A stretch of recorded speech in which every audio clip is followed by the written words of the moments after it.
आज ज्वेलर्स व्यापार संघ ने ज्ञापन दिया है। जो एक उदयपुर के अंदर एक घटना घटी है, पुलिस कस्टडी के अंदर एक ज्वेलर्स व्यापारी की मौत हुई। उस संबंध में आज सभी ज्वेलर्स व्यापारियों में आक्रोश है। उसके साथ में समस्त व्यापार महासंघ भी उसके साथ में है। वो घटना थी उदयपुर के अंदर पुलिस कस्टडी में। जो चोरी का माल लिया या नहीं लिया वो जांच का विषय था, लेकिन पुलिस द्वारा प्रताड़ित किया गया, उसको अमाननीय जो करते मतलब उसको यातना दी गई, उसके विरोध में उस यातना के कारण उसकी मौत हो गई। पुलिस कस्टडी के अंदर ही मौत हुई थी। उनके विरुद्ध में आज एडीएम साहब को मुख्यमंत्री के नाम ज्ञापन दिया गया है।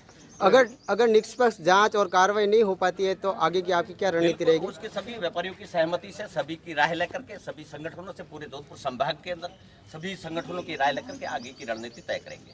411 ये धारा हटनी चाहिए।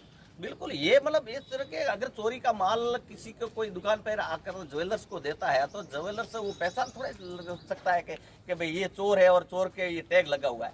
वो तो पूरी कीमत से माल लेता है। वो जांच करें, और वैसे भी उसके एविडेविट लेते हैं।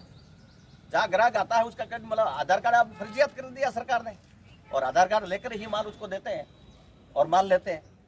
आगे उसमें जांच का विषय ये है कि भाई उसके पारदर्शिता हो जांच के अंदर, बिना वजह व्यापारियों को परेशान न किया जाए। आगे व्यापार संघ की क्या रहेगी राय? उसको व्यापारी सब ज्वेलर्स व्यापारियों के साथ में है। जो भी उसका निर्णय होगा, सभी जहाँ व्यापार संघ का निर्णय होगा वो ज्वेलर्स व्यापारियों का है।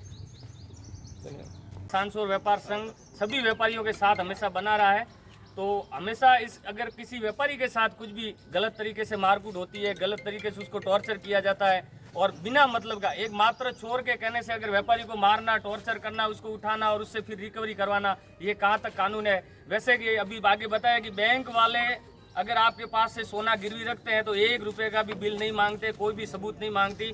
आप कल उठ के 2 किलो सोना बैंक में गिरवी रख दो, भले चाहे चोरी का हो या मर्डर केस का हो, बैंक आपसे 1 रुपया भी बिल नहीं मांगती और उससे पूरा पेमेंट चोर को दिया जाता है। और जैसा कानून आम व्यापारी पे ऊपर लगता है तो वैसा कानून बैंक के ऊपर भी लगना चाहिए, या फिर सरकार को कोई गाइडलाइन देनी चाहिए कि भाई व्यापारी इस तरीके से काम करे, कैसे काम करना है, कैसे नहीं करना, वो सरकार को भी बताना चाहिए। एक तरफ बैंक को छूट दी जाती है, दूसरी तरफ व्यापारी को जान से मार दिया जाता है। ये कहाँ तक उचित है?